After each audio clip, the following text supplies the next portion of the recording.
In this video, I'm going to show you how to invert a selection in Photopea. Start by opening your Photopea project and importing the image you want to work on. For example, I have imported a logo into my project. Before you can invert a selection, you first need to make a selection.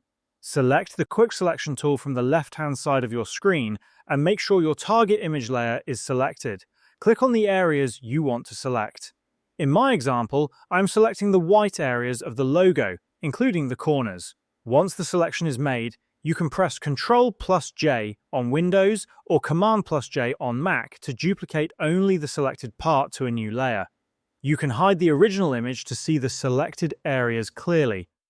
Now, if you want the opposite of your current selection, activate the original layer again and make the same initial selection.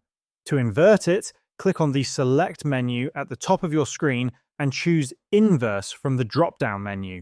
You can also use the shortcut shown in the menu for faster workflow.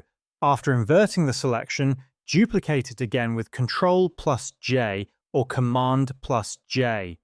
Hide the original layer, and now the new layer contains the parts of the image that were previously unselected. This method is very useful when you need to isolate the opposite areas of your selection quickly and accurately. Using this technique, you can manage complex selections and manipulate specific parts of your images effectively, and this is how you can invert selection in Photopea.